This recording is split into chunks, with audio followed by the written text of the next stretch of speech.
Go ahead. Hey guys, this is Alex from TeamAPS. I'm here to profile my Deepsea Diva deck. Nope, I'm sorry, it's actually my Ursarctic deck. But it uses a bunch of what I love from my Deepsea deck in it, so that's why I can still consider it that. So, I recently went atop with this build today at Locals. I told people on Twitter that's what I do, and I did it, so I'm happy.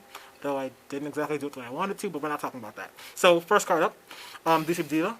Deepsea Diva is the most important card in the deck, really. It's your starter card. You guys know it, you guys love it or hate it. I run it at 3 because you need to see it if you want to win at all.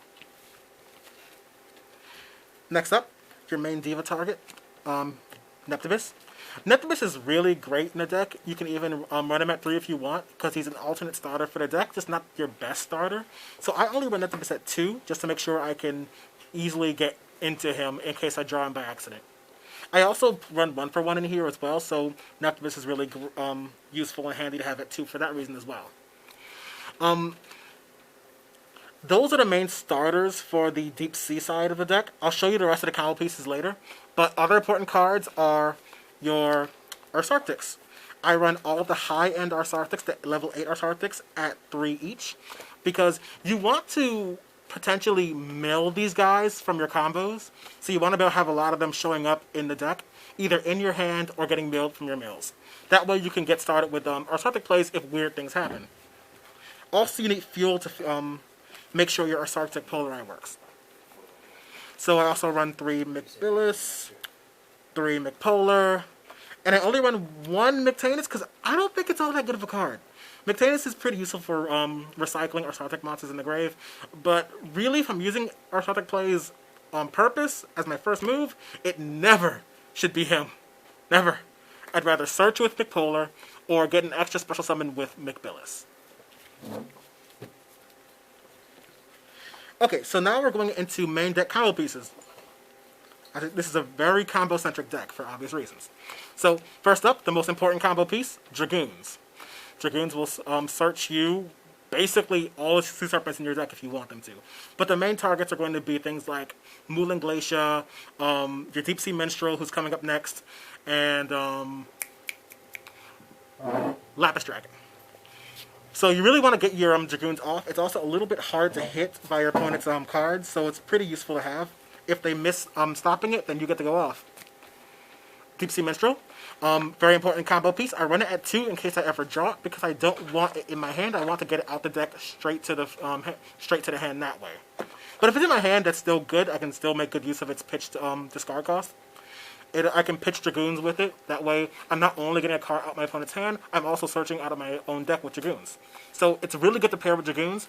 Neptibus and Deepsea Diva lead right into it through their combos. So I only run it at 2 because I don't really need it at 3. Important combo piece. Deskbot 001. This deck does not work if this gets, like, stopped somehow or removed out your deck. You really need Deskbot 001 so you can cycle it in and out the grave for your synchro summons. So I only run it at 1 because your combos will get into him, but your opponents could stop that. And if they stop you, hopefully you never got into 0-1 in the first place. Also, he's pretty bad in the hand, though Halka can get him out the hand anyway. 1 Deepsea Artisan, another combo card. I run it at 1 strictly to get it out the deck with my combo. Specifically, my Deepsea Donna gets it off the deck. And his on-summon effect is important. When he's on-summon, he mills 1 card and special summons 1 off the grave. This is integral for your Deepsea combos, because the card you're going to be getting out the grave is most definitely going to be a Deepsea Minstrel. When it hits the field, its mill effect will also happen. So by the time your first combo is over, you'll have milled 4 cards. Hopefully those cards you milled will be Ursarctic cards, such as Ursarctic Polaris live. Another combo card, Mecha Beast Coltwing. Coltwing is incredibly important, and it's the only one of the only main deck cards that if it shows up in your hand, it really screws you over. It means you can't go very far in your combos at all, and you have to adjust for that. But if it's not in your hand when you start, your combos go crazy, and you get to keep spamming tokens like a G, and synchro summoning out the, well, pardon my language. So I love Coltwing. It works really well with Deskbot 001, and Mega Phantom Beast Aurodon is how you're getting it out the deck onto the field. I do recommend playing this engine I'm talking about in the deck. I think it works really well, and it isn't that bricky. I think, maybe. Next up is Lapis Dragon, optional combo piece. Typically, when you get into your Deepsea Minstrel, you're either going to search this or you're going to search Moulin Glacier from your deck. You can get both eventually, but only in certain specific hands. Otherwise, you're going to choose one or the other for what you see in your opponent's hand when you use Deepsea Minstrel. When he's added to hand, first summons to the field. Obvious combo piece, he's a level 5 tuner. You can make a very quick and easy level 8 synchro with him and one of your Mecha Phantom Beast tokens that your Auroradon or your Coltwing are making. Moulin Glacier, on the other hand, is really good for hand control. If it's first turn and you think your opponent's hand could be really helpful to him, make Moulin Glacier, because you can take 2 cards out of it just right like that. Your typical Deepsea Diva combo is going to leave you with 5 water monsters in the grave anyway. So the moment you're finished with that, you search your Moulin Glacier with that same combo, put her on the field, and you've lost nothing for your trouble. But like I said, unless you open Moulin Glacier already, you're typically not going to use both of these cards in the same round.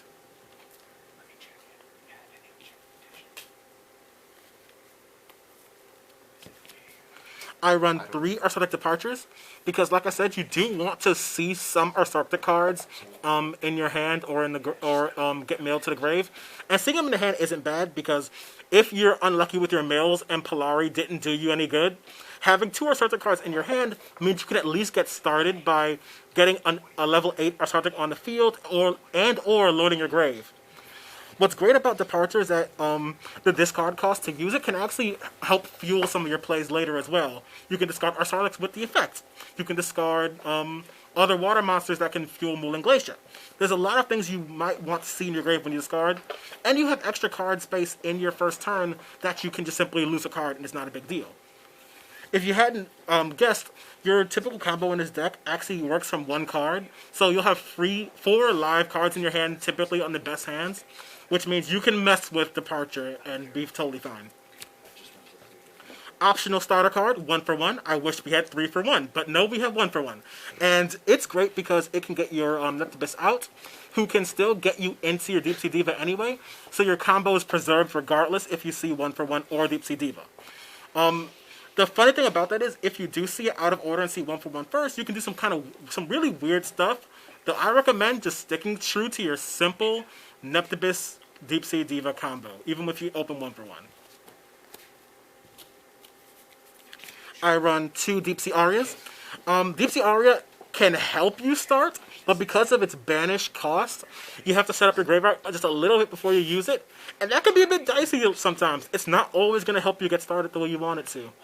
But like I said earlier, you do sometimes get to roll up your graveyard with things like Ursarctic Departure. You discard any water monster, and now suddenly Deepsea Aria is live. And that helps you get started. Also, a lot of these cards can be useful for bluffs, if you're trying to protect your Diva summon. See if your opponent's going to negate any of these cards beforehand, and you might get a free Diva, and you're just happy for that. Here is 2 Ursarctic Big Dippers.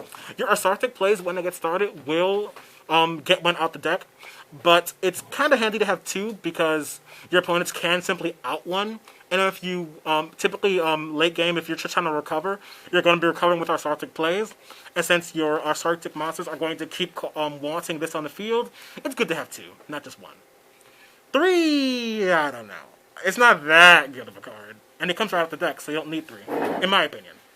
I don't even run Terraforming. Instead, I just run 1 copy of Ursarctic Slider. It's really a tech card. It could be a lot of different things in here.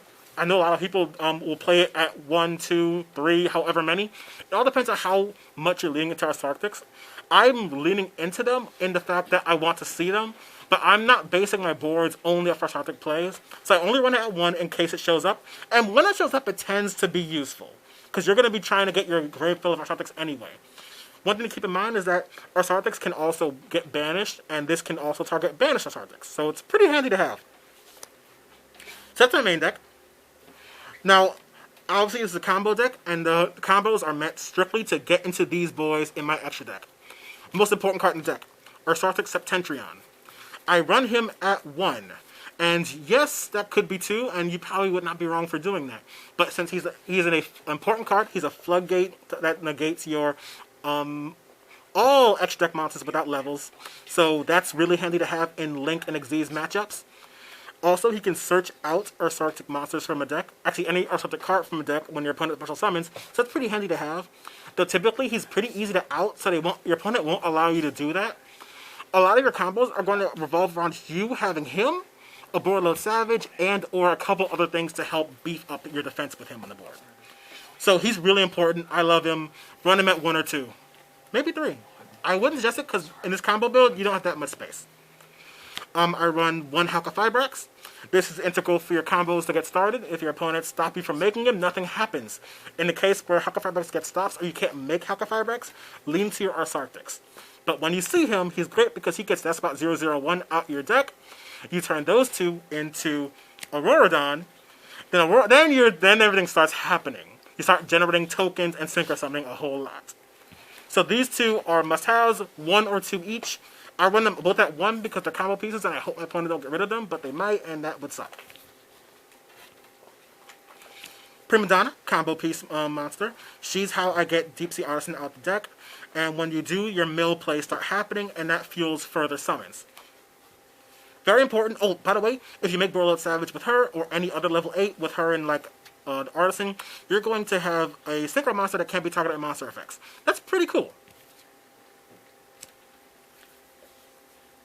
Borla Savage is in here as a notable card because he's typically one of the monsters I'm always going to make every first turn if possible. Him alongside a septetrion is already a powerful field. I'm running Ursarctic Polari at 2. Combo card, very important to see. And since you're going to use them up typically same turn as you get them, it's pretty good to run more than 1 copy of it. Because if you're going to be recovering plays, you're going to want at least 2 Polari. He also is what activates your field spell from a deck. So if you're running 2 of him, maybe run 2 field spells, you know? Herald of Arclight, space filler. It's actually meant just to eat up tokens and be removed off the board with Auroradon's effect to make more tokens. You'll see if you try the deck, you have to be really careful with your token control and board space, so it's good to use him to take up some monsters real quick. Grand Chariot. Not great first turn. It can protect your Ursarctic cards, but really, you're only going to make 1 Ursarctic card per turn, typically, and it better be Septetrion and not him. But if it's any turn besides turn 1, he's suddenly incredibly useful for his pop effect and his protection. So definitely run him at least at 1. Dawndragster. For those times when you're going to make a 7 that isn't Deepsea Prima Donna, Dawndragster is a great negator. Also, it can have 2 as an attack, so you can push pretty hard if you have him out. Some of your combos that you'll do will lead to Dawndragster naturally, so you should make good use of that. Level 8 Toolbox. The other level 8s I run for various reasons are Dragite, Omega, Archfiend, and Crystal Wing. For all those little scenarios you get into, I won't get into the exact reasons why, but I'm sure you guys have some ideas why I run them. Final card, Ravenous Cracker Dragon Archithus, a level 9 synchro, because there will be times when you'll have you have 9 stars ready on board, and you don't have any other better moves. I run them simply for that reason alone. And guys, that is my Ursarctic deck. Let me know in the comments what you think and what you run. Also, I'll probably change this deck soon, so we'll see what I have next time for you. Alright.